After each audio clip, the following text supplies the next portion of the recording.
He's just teaching some lessons right now, but he's on his way. We can get started with the questions. Our first question for our panel is, or why don't you guys introduce yourself? Just introduce your background, where you went to school, like how you came to this position. All right, I'll go first. I am David Vickerman. I am the director of bands here, for those who did not know that. How far back are we going here? Let's see. As far Whatever you want. I was born in 1979. I'm just kidding. The way far away background here. Seriously, save me. I started on piano when I was 5, did trumpet all the way imperfect, and that's why I hate choir. No, but I did trumpet through school. In high school, I did a lot of musicals, and that's where I was singing and doing a lot of that stuff. So my first start of my undergrad, I actually started as vocal and instrumental. Then they made me choose. Sorry, everyone. That's I went the instrumental route. I know we all make mistakes, you know. In life. But did that. Went and so I graduated with a bachelor's degree in music education from SJSU Stanislaus out in the Valley. But I actually started at University of Illinois for my first 2 years. That's a very long story. We don't have enough time for it here. But ended up back here in California. Graduated there. Taught for about 5 years, 2 different schools. Started at one, then moved to, I was at Lodi High School for a long time, for those last 5. Decided to get my master's in instrumental conducting, went to University of Oregon, finished that, went out to the East Coast and did my doctorate at Peabody, which is part of Johns Hopkins, Peabody Conservatory. From there, then taught at the College of New Jersey, where I was at before I received this position here at San Jose State. And within that time, I was the associate conductor for a new music ensemble in DC called Great Noise Ensemble. I was actually the director of bands at Johns Hopkins University, where I taught the wind ensemble and the lacrosse pep band. Maryland, yeah. So I was on ESPN every week for lacrosse pep band stuff, which is such a unique thing to say. But yeah, anyway, and taught, like I said, mostly high school. I taught middle school as well. The only thing I didn't really do teaching-wise was like starting kids elementary. So that's an area that I am not as comfortable in doing for whatever. All right, I'll let you guys do that now. Hi. Just a background real fast. Yeah.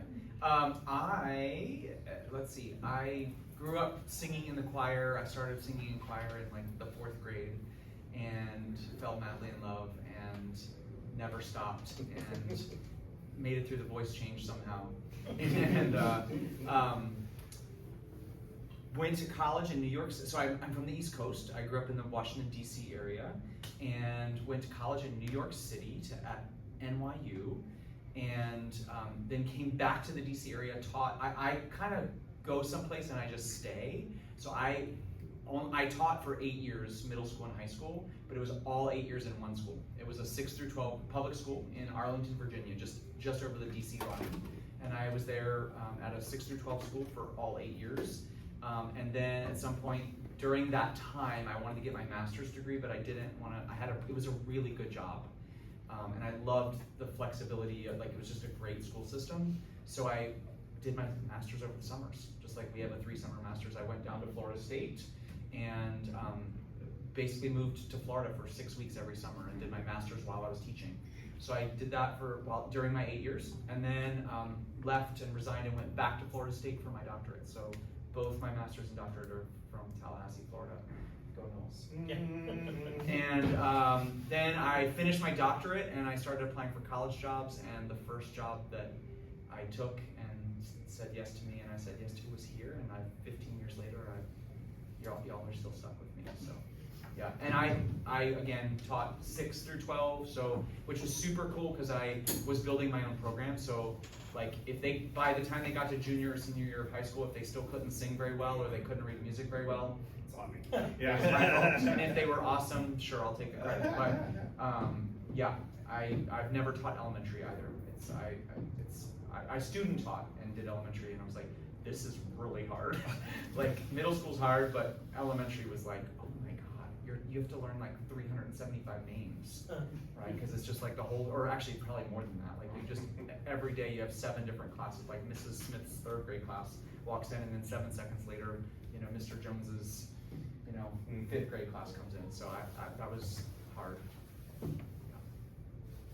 I'm from Phoenix, Arizona, originally.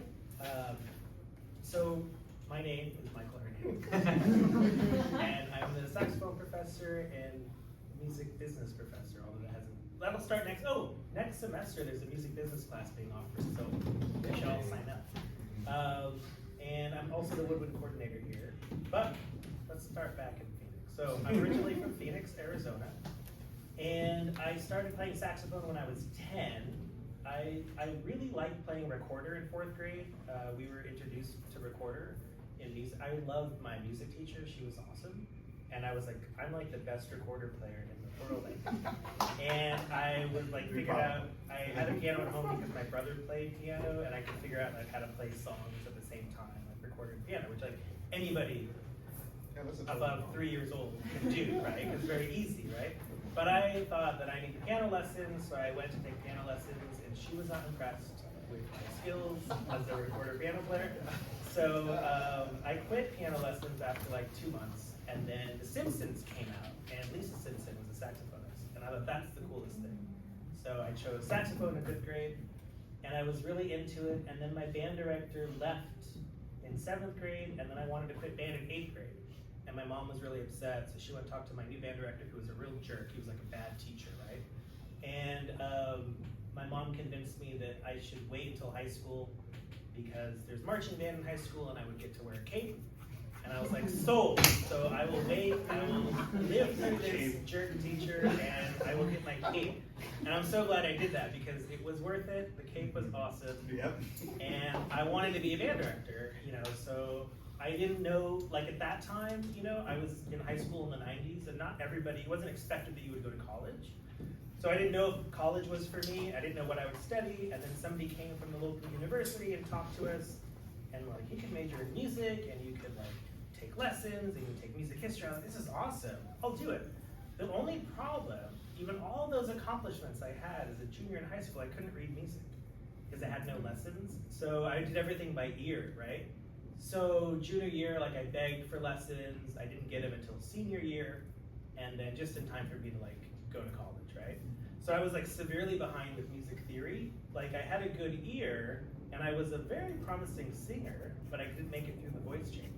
So I was in choirs until my voice kind of changed and just like hung out in this area for the rest of my life, which is like an A. I can like sing 1 octave A scale, that's it. So it's very disappointing. But anyway, so go to college, and I'm like, I'm gonna be band director, music ed, but then I started seeing my first semester how cool my teacher was. I was like really into my teachers all the time.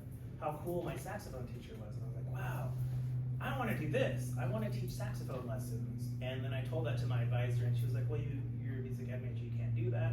You have to do performance. So then I switched to performance, and my teacher was really upset because he didn't okay it, you know? So then I got a performance degree, and then I thought I was a waste of money and time, so I quit again, I quit the saxophone, and then I just washed dishes for a year and worked in a cafe where I painted and had a lot of artwork in galleries, and I thought I'm just gonna be a painter. And then that didn't work out, because actually, believe it or not, being a painter is somehow harder to make a living than being a saxophonist. So I thought I should just get a master's degree. So I took a year off, and then I went and got my master's degree at Syracuse University. My undergrad was at SUNY Fredonia, State University of New York at Fredonia. It's like the CSU system. There's like SUNY Potsdam, SUNY Binghamton, SUNY Buffalo. This was SUNY Fredonia. And then for my master's, Syracuse University, also New York. And that's where like things really changed. I had a really good teacher, I respected him, and he gave me a lot of structure, and I thought, I can do this. And then I went down to Tallahassee, Florida State for my doctorate. And I spent 3 years there until I was ABD, and my quartet at that time was doing a lot of stuff. So I didn't, ABD means all but dissertation. So usually you do your doctorate and you work and you finish your dissertation, but then you can also just finish your coursework and then dip which I don't suggest doing, but I was like, yep, I'm out. So my quartet, we moved to the West Coast and back to Arizona. And my first job out of college was teaching K through 12 music at a Waldorf school in Phoenix for 6 years. I was the band director, director of bands, department chair, oversaw the choir, orchestra, and I taught general music K through 4th with strings, and then 5th grade I had beginning band, middle school band, and then high school band. And I loved it, and I did that for 6 years while I was trying to freelance in Phoenix. And that was difficult, right? So I thought, I'm gonna dip again. I'm moving to where everything is happening. I'm moving to the Bay Area because there's a lot of new music there. There's no saxophone being taught at the conservatory, and I knew there was a lot of new music happening there. So I made a crazy decision and just packed up my car, and I got offered the job here while I was driving to California. And it was just a 1-day-a-week position. And now this is my 11th year teaching, but now it's more than a 1-day-a-week position. I teach every day, sometimes more than every day. But it's very exciting, and I think that, in my opinion, for me, I have the best job that I could ever have. I am obsessed with the saxophone to like an unhealthy position, and I'm obsessed with teaching, and the fact that I get to like talk about those things and other stuff too that interests me, like it's so cool that I could like, oh, I want to teach this, I want to teach this, and like there's those opportunities to teach classes that I'm interested in. So yeah, that's my story. We should do this in faculty meetings. I didn't know about the meeting. Oh, yeah. Also, who drives to a new state and A gets a crazy job person. on the drive there? That's amazing. That's when you pick up a lottery ticket on the way here. So let's start with our first question here. Can you tell us about a time when you had to teach an ensemble you weren't familiar with, and how was that? How did you navigate that? I'll go first. I got it. I finished undergrad. I was 21 years old, and I got this job, and it turned out to be the dream job. It was awesome, but like that first year, I had 6 preps. So a prep, like an English teacher in a high school or a middle school maybe has 2 preps. Like they might teach 3 sections of English 10 and like 2 sections of AP English 12 or something, right? Like, and you teach 5 periods. Most people teach 5 in a public high school, middle school. You teach 5 periods, and that's a full-time gig, and it's a lot. But like, if you're the French teacher, you might maybe have like 4 preps because you teach 2 sections of French 1 or 2 sections of Spanish 1, Spanish 2, Spanish 3, Spanish 4. In music, you usually have 5 preps. Like you've got like the beginning band, the intermediate band, the advanced band, marching band, and like jazz band, right? Like it's usually gonna be 5 preps. They said, you're gonna have 6. And oh, by the way, one of the classes that you're gonna teach is the 6th and 7th grade beginning orchestra. Yes. I barely passed my string fundies class. I mean, I showed up every day, but that's about it. It was bad. So I was like, oh, okay. And then the other preps, by the way, I had to teach regular music theory and AP music theory, and I was a fine music theory student, but I was not like anything spectacular. I felt like I was behind too. But you know what? You get really good at whatever it is if you have to teach it. Like I never understood secondary dominance when I was an undergrad. Like I got by and I got like a B+ or an A- in theory 3 or whenever we introduced secondary dominance. But it's not until I started teaching it to a bunch of high schoolers and I was like, oh, this isn't that hard. Why didn't my teacher just explain it that way? But the string orchestra class was the class that was like, I am screwed. Like I am really bad at violin, really bad. But you know what? I got better.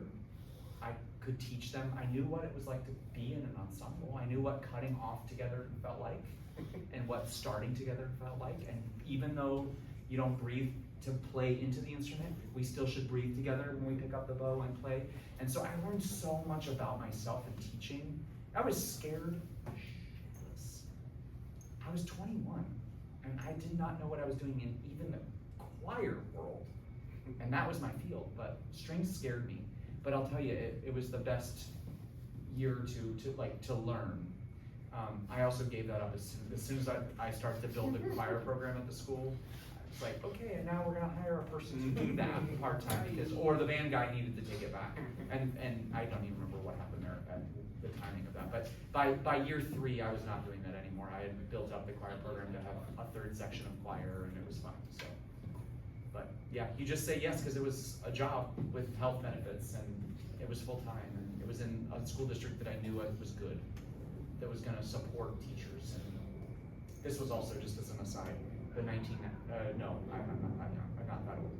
This was 2001 I started. You were, yeah. But I also, as a gay guy at 21, I also realized really fast that when I saw Arlington Public Schools in my contract, it said, Arlington Public Schools does not discriminate on the basis of, and even in the year 2000, it said sexual orientation. And I was like, okay, give me that contract. Which is really unique for that time. And now that's like, especially in California, that's pretty standard. But like in the DC area in the year 2000, I was like, okay, I need, this is a good job. I like the monies, so yeah. Mine was through the first K through 12 job I had, and again that wasn't a full-time gig. It was a lot, but as music majors, you understand like doing a lot for very little, right? It prepares you for the real world. But it was the singing, back to the singing for K through at least K through 3 that I had to really just suck it up. You know, I had so many negative feelings about my voice, you know, and like, even though I loved to sing as a child, and it was those little kids that I was like, I'm not gonna ruin this, like, because of my own ego or project my own crap on these kids and deprive them of that. So I was like, all right, it's time to practice singing again, you know, and learn all these songs, and of course it was fun, and they loved it, and that's the great thing with kids, like, they don't know, they're just shouting, you know. You know, I mean, not really, you know, we had to work on it. But the scariest part was when they were like, oh, well, so as the new music teacher, like, you're gonna accompany the choir. I was like, oh, like, on my saxophone? And they're like, no, you're gonna play, if you have like a doctor. And I said, well, slow your roll, it's an ABD. Yeah, so I had to play, and you know, this is something for you all, you know, as a performance major, I had to have 4 semesters of piano, and most of the students at my school, I think, only had 2 semesters. That's standard here, right? Or is it 4 semesters? It's 3. Okay. But I mean, I just phoned it in as a student, right? I was like, whatever, you know, and like, I think I bought her candy or something, you know. And but the point was, I was so regretful when I was like, oh my God, I have to like accompany this Christmas concert on piano. What am I gonna do? They're gonna find out I'm a fraud. So I had to practice it, but the whole time I would practice, and it's like, you should have done this 20 years ago. You know, like, I'm wasting, at the time it felt like you're wasting so much time now that I could have been practicing my saxophone or doing whatever. And here I'm like, well, let me find my books from freshman and sophomore year, like really upset about it. And I think a question is like, what would you tell yourself? Those kinds of things. Like, I wish I would have if you told me at 18, 19 that, oh yeah, when you're 30, when you're 26, you're going to be accompanying a choir on piano, I'd be like, what? You know, what will I wear? But yeah, so that was really scary for me. Much scarier than the singing. But again, like Dr. Benson said, when you have to do it and it's a job, you just like, you do it. You know, you get over yourself and you just do it, or else you're gonna look like a fool. I would say for myself, I guess I'm fairly lucky in my kind of buffet approach to music that I took early on, in that I was involved instrumental with a lot of instrumental stuff. I was in choirs, I was in a church choir too, I did music theater. So my first job, I had probably 6 reps. I'm gonna count it up here, let's see. So I had it was at a school where the middle school was on the same block as the high school. So my first class was middle school band, because they came over to where the high school was to do band. So I had middle school band, I had a high school band, I had a jazz band, I had a choir, I had guitar, and theater. I had to teach the theater class. But I was just stupid enough to think like that's not gonna be a problem. And I had experience in it. But a lot of these things, like my experience in theater was all experiential. I didn't like learn how to teach it. on a daily basis. You know, they didn't have block schedules. This was literally every single day, right? So if I had to pick one, it wouldn't be the music classes. It would have been the theater one that I really had to. But it never scared me. It should have. It really should have. But I was just fake confident enough to be like, I'll be fine getting it through. But I also, again, luckily, I started on piano when I was a kid. And so like at this school, we were doing a musical, and I would be the director, but also be able to jump on the piano and play the parts, right? So it was pretty, and I'm saying this this is very unique, and I'm not, like, that is a rare thing, and I had done a bunch of theater, so I knew what I was looking for with the acting and the blocking and everything like that too. But I had the ability to, the kid that was doing a company and couldn't do it, I would jump in there and show the parts, that type of thing. So, but I think the teaching of the theater piece was probably the scariest, I would say.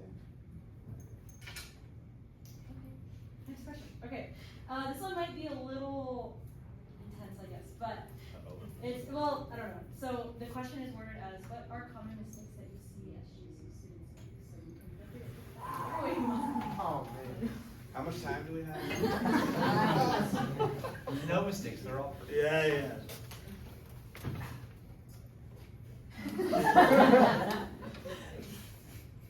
One is I see students not take the classes in the order that they sort of need to be taken in, that like, for whatever reason, and it's not necessarily always the student's fault.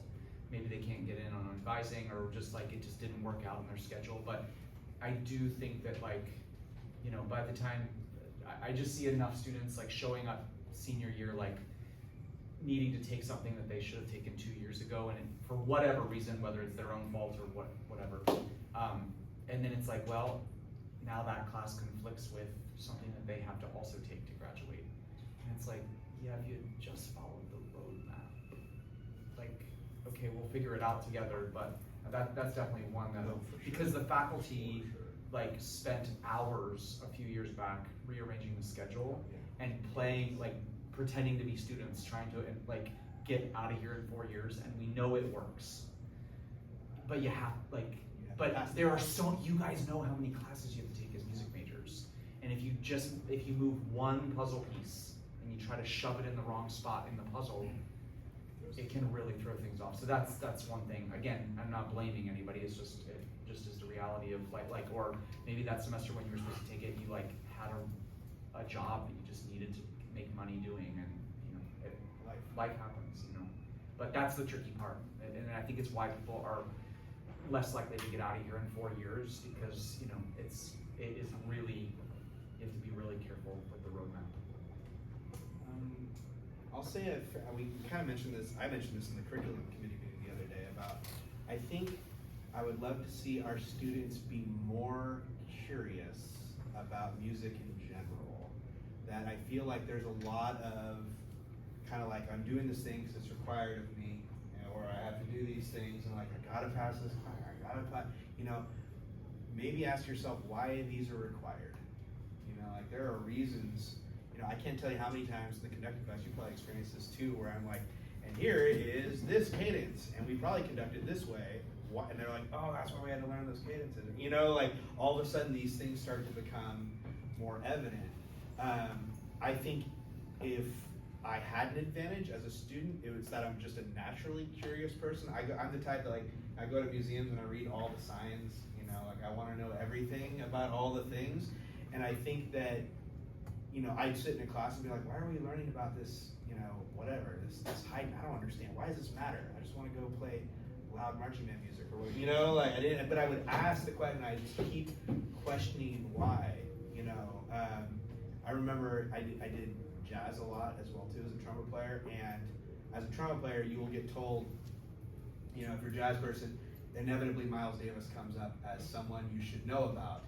And I remember as a kid, I listened to Miles Davis, and I put on a CD, and I was like, this is trash. Like, his tone not good. I was really like, I'm serious. Well, I was like 19, and coming from this, it should sound this way, but all these people were telling me how great it was, and so I just kept listening because I was curious. Like, why would so many people I respect and think are really amazing what they do tell me I should be listening to this person who I think is not good. And after enough listening to it, then I started to hear it differently.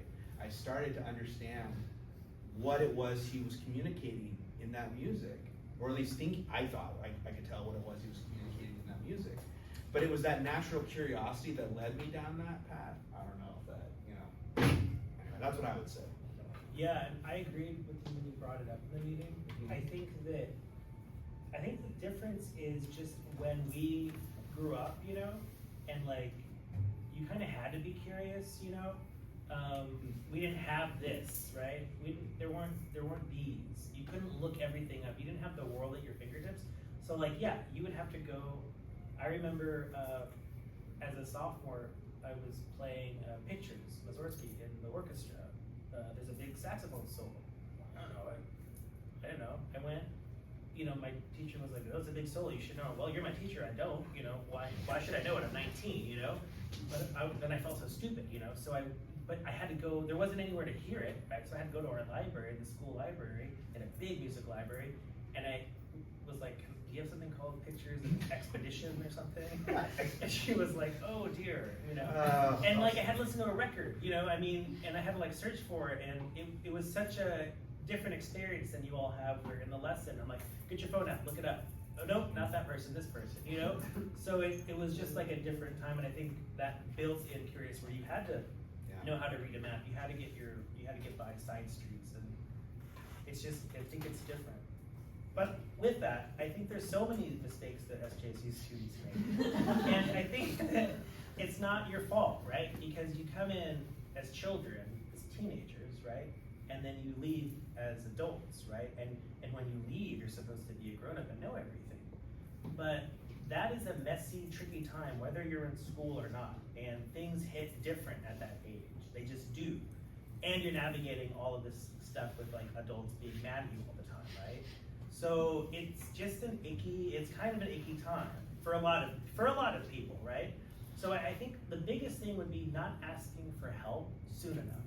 Oh, that's a good one. And it took me a couple years to realize, they're not gonna ask for help, and then when it's like the cat that poops in the box of shoes, and you're like, oh, they're like hiding it, right? So sometimes you all will make a mistake, a boo-boo, you'll make a doo-doo, and then you hide it from us. We're gonna find it, because it stinks eventually. But then it's like calcified, and it's like, well, these shoes are ruined now.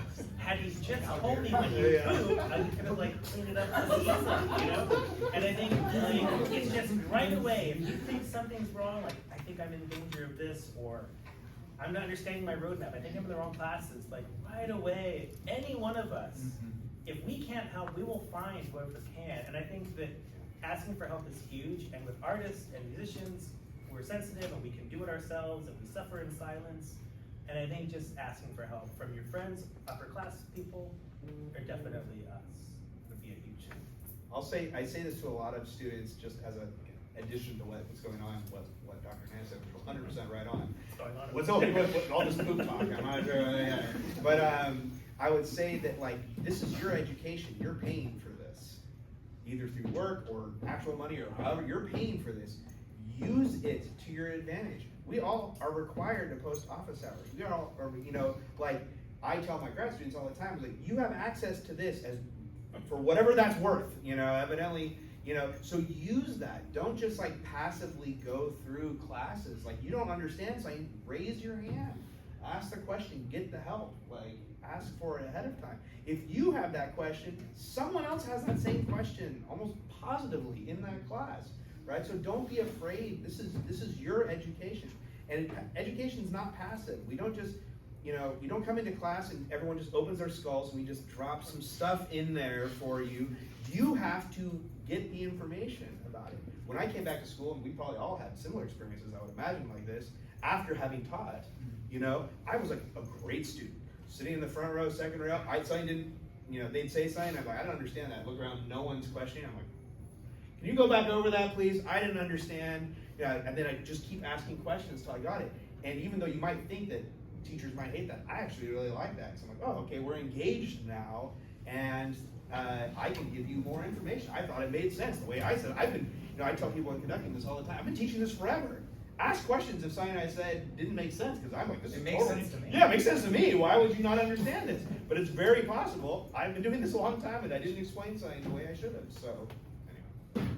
And I'll just really fast also, just sort of the idea of, you know, like, there's a lot of pride in this transition of like, y'all are on your own for most of you, you know, for the first time.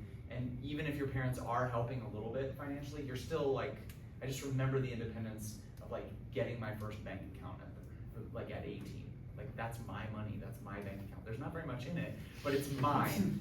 Like, and I forget that sometimes, but like the idea of just communication, that we all get to fall down and make mistakes, but like the communication around it, like, hey, I made this boo-boo. And also just like,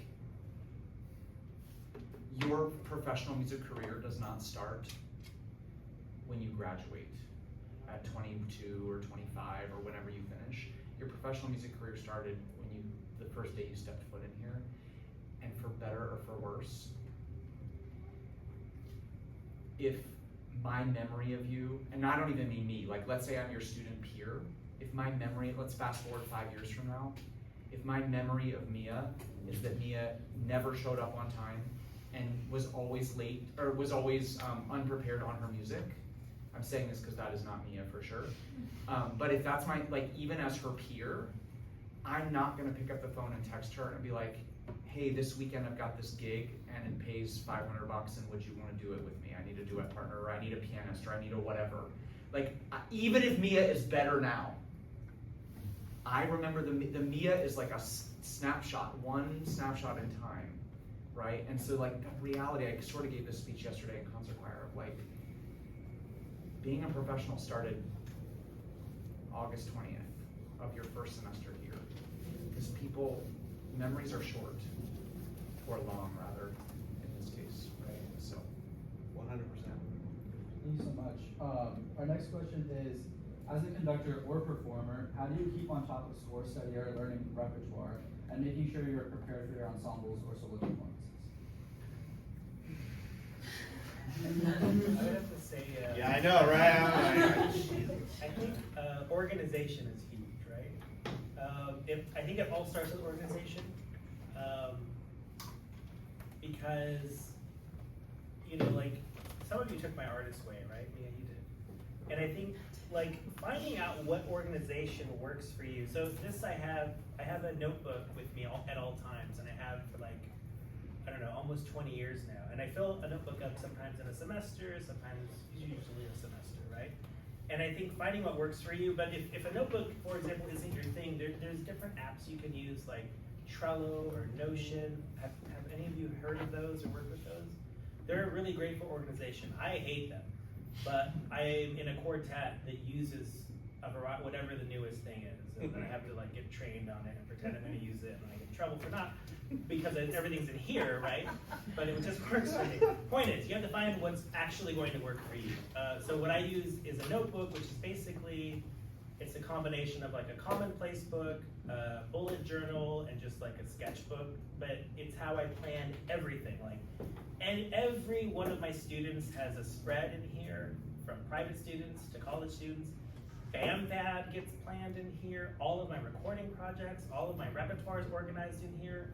All of my concerts for this season and next season start in here. The nice thing about a bullet journal is that you have an index so you can find it. So I can shelve them, and I have a shelf of them, and I'm like, oh, I have to go back to that season to get that phone number. But it all starts with organization for me, right? So for example, why I bring that up is like, I usually give myself a month to prepare for like a busy season, right?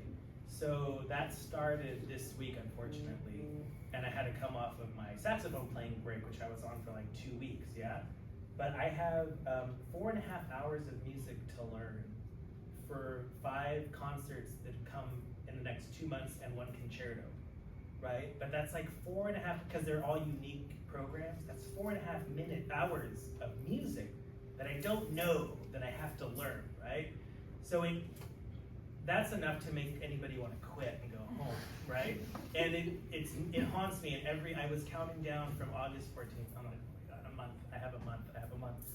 so I started doing slowly, then my month really started on the 15th. And it was a dreadful weekend because I knew I was gonna have to like go back to, it's like going back to the gym for me, right? So I have to schedule all of my practice time in my work week.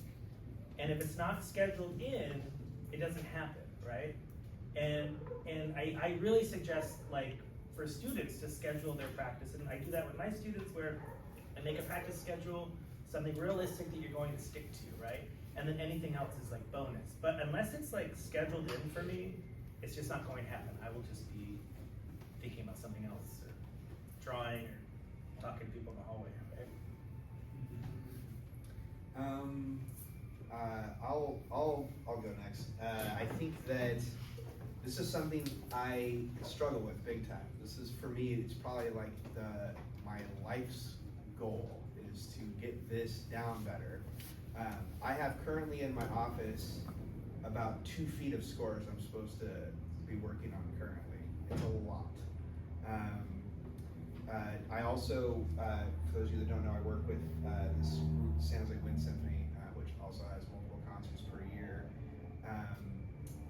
And as Dr. Benson does, we have honor groups and stuff, and so that's always a huge part of it. And at this level, what I'm doing was very different, let me just say, from like when I was teaching high school. So like when I was teaching high school, I had to learn the scores for that semester, for the band, for the younger band, for the jazz band, so it was a little different.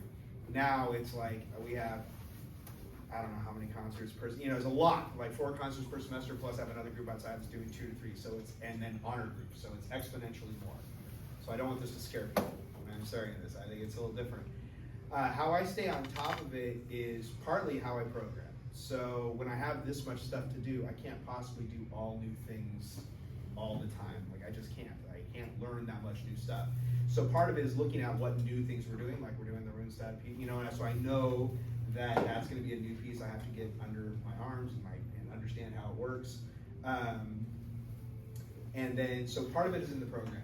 And then the second part is, but even though it's pieces I've done, I still go back over them. I still look at them again. I always find new stuff. Because I'll get out something I did like when I was teaching high school. I'm like, oh, I thought I knew this. I don't know this at all.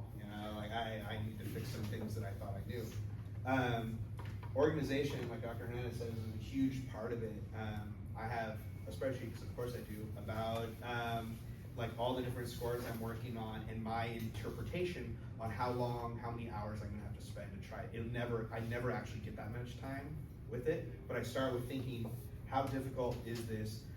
How many, how long is the piece? I'm dealing with, in band scores, 35 different lines, all of them transposed and stuff. There's just a lot to make sure you know how to do. And ideally, at the levels for both of my groups, we're at a point where I'm talking about, like, on this and of 4, we would like the third to be a little sharp, like really, really detailed stuff. Whereas again, when I was teaching high school, we were more like, play into this end of the trumpet, please, and a little bit different. So I spend a lot of time trying to get that put together, but I will just say, because this is going to be true for all of you, life happens. For instance, this summer I thought I had planned out my summer. I was going to have all this time to do a lot of score studying. A lot of people know this. My father passed away towards the end of the summer, and that was when I was supposed to be doing all that stuff. And that time just evaporated. And I kept getting so mad at myself because I'm behind. That was a number of rehearsals where I had to tell my own groups, I'm like, I'm not as prepared on this as I would like to be. This is just the reality. I'm not making an excuse for it. It's just what happened. I also have kids, and so I'll come home and be like, I'm gonna, okay, I didn't get a chance to do it. I'm gonna get home and I'm gonna do this stuff, and it's like, I have one of them will come to me with some, really important issue to them that I have to take that time, and I'd be lying if I didn't say in that moment, there's a part of me that's like, ugh, because I know now that hour or 2 that I thought I was gonna do that thing just evaporated too. So I'm like, well, now it's tomorrow morning, and then I come in and there's some fire that I have to put out, inevitably. So I do believe pretty strongly in the concept of effortless mastery. I don't know if anyone's heard of that text or book or anything, but the idea basically behind it is that taking one thing you're doing and learning it to like the nth detail really well will then translate to the next time you have to do that and you don't have all that time. You've seen how to get to that level on it. So, and when we've been doing it as long as we have, there's an element of I can open a score a little bit now and be like, oh, okay, I know what's going on here. I get the idea. It wasn't like I was when I was your age or first starting out. So my advice, I know this wasn't really part of the question, but my advice for those of you that when you first start out, pick at least one piece you're doing and go really, really, really in depth with that, because then the next time you go to do that with another piece, it'll get easier and easier, and you can start kind of spreading that out across more pieces. Yeah. Ditto what they said. I think in 30 seconds or less, right now, you don't have the luxury of what we get to do, which is have pieces that we've already done. And like in busy semesters, I can just be like, well, I've got all this new music to learn. So I'm also, if I'm gonna guest conduct this gig, I'm just gonna pick like stuff that I already know pretty darn well. But like every semester you have to have X number of minutes of music for your jury. Organize ahead. Like just like decide with your teacher what the rep's gonna be for your juries, like at the end of the previous semester. So that then, if your teacher will let you do that, I know the voice faculty would, that you could literally go into summer break with the 5 songs that you need to have for your juries, and then you have time over the break to like really start to learn it. That would be my best advice for like, for me, when I have like a really busy semester of big works especially, I always get daunted by like the big works with multi-movements. My God, this like the B minor mass of Bach or something, it's like, my God, that's 30 movements that I have to learn.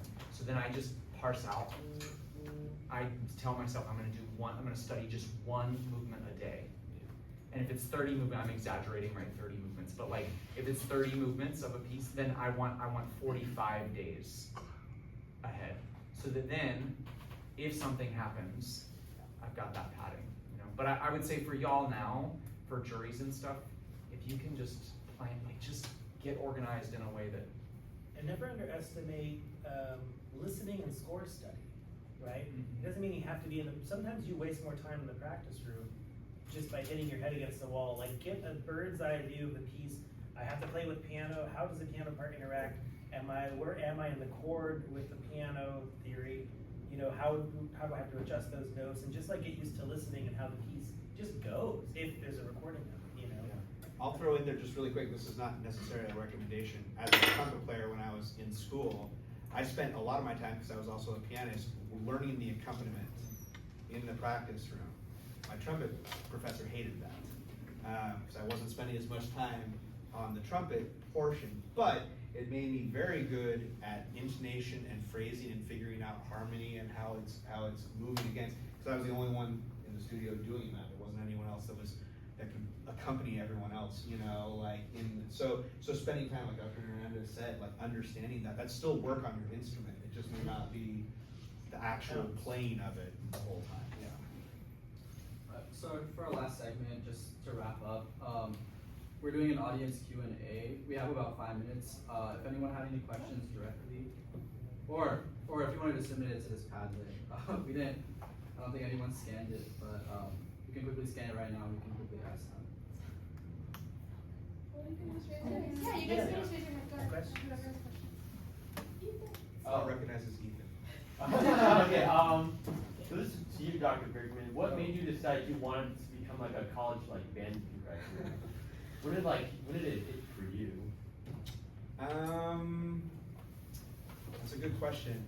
I will say that I had inklings that I might want to do it towards the end of my undergrad career.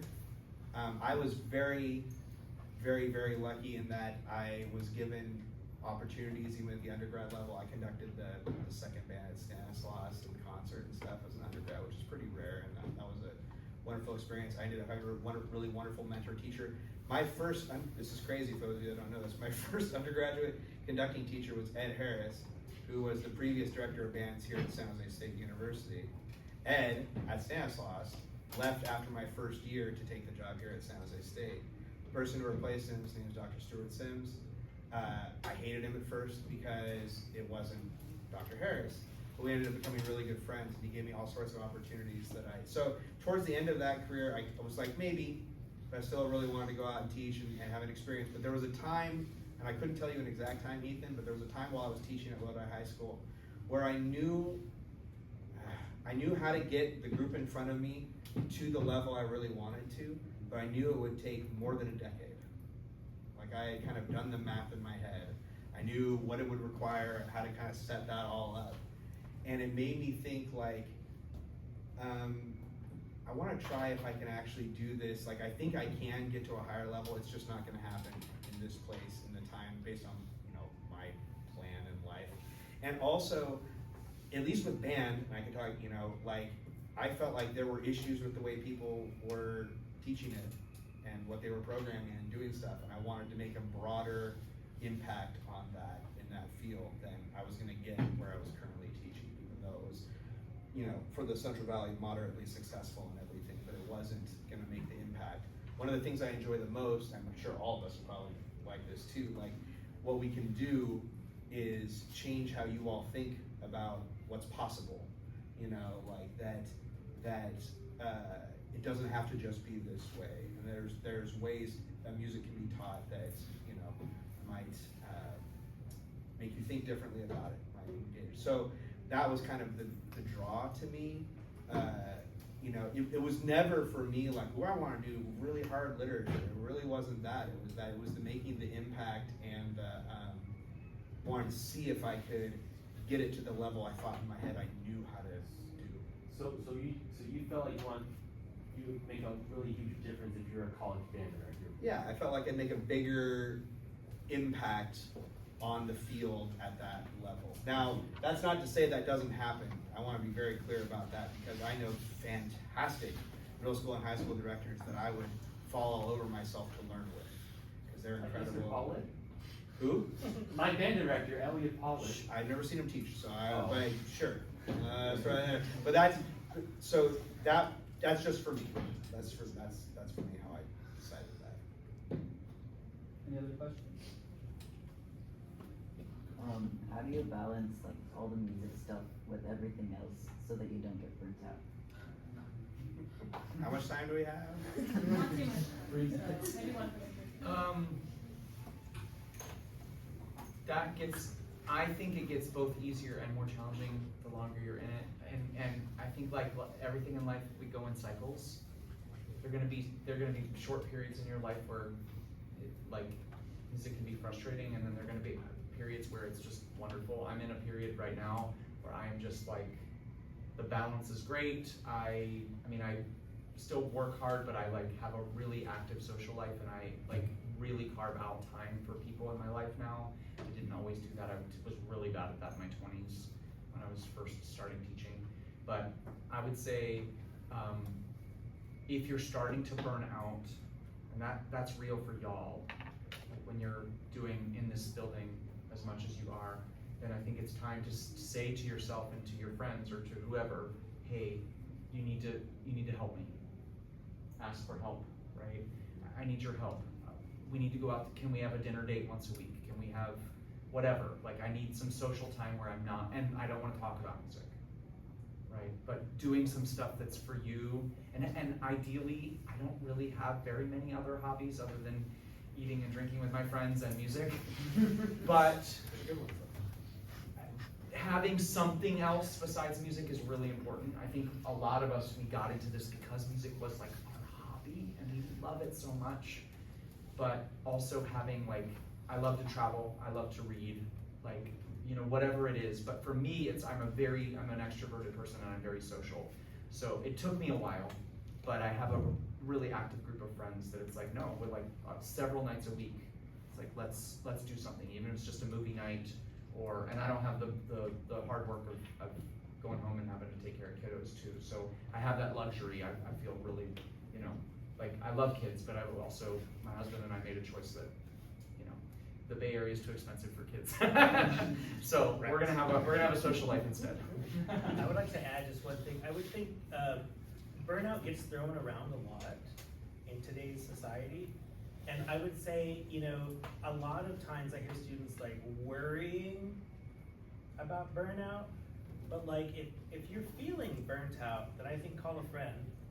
But I think that really ask yourself, am I burnt out or am I just like pissed? Am I hungry? You know what I mean? Am I just tired for the day? You know, I think it might not be that deep. And I think taking frequent breaks, like for 25 years I was a smoker. I quit 10 years ago. But I was like a hard, staunch smoker. Like that's what I lived for. So what would get me through, I would practice for 60 minutes, then I go outside and have coffee, and then I go practice again. But that is so ingrained in me that like at the end of every lesson, I just need to leave my office and like go to the bathroom. Sometimes I just like splash water on my face or just like cry in front of the mirror, whatever it is. Yeah, just take a walk around the building, but I need that break, you know, whether I'm practicing or teaching. And I think, oh, I feel rejuvenated for the next student, cleanse the space, let them set up.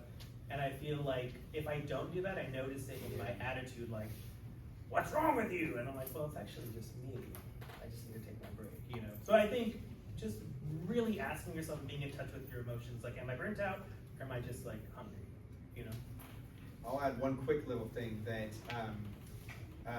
sometimes because we're seeing how the sausage is made, you know what I mean? Like we're in here trying to figure out how music works, that it can kind of get lost, the passion and just like, ooh, experience of it, right? So I'm not gonna say just go see other music or go experience something somewhere else, but you can experience art in other ways. So like that's something, at least for me, I know for me, I will recenter myself that way, but also in nature, like for me going out hiking or camping or something like that, where it's like recenter what really matters to me. That's a good one. You know, going to the Go to a museum. Yeah, San yeah. Francisco's right there. Go to a concert, go to a Exactly. museum. Yeah. And you'll find yourself looking at a photo or whatever and being like, oh my God, it's amazing, right? And then all of a sudden you're coming back to your instrument, you're singing whatever, and like it's renewed interest now in that because there was something else that kind of jogged it loose.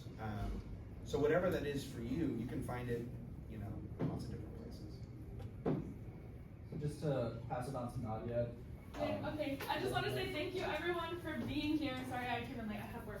And let's give a round of applause to our meeting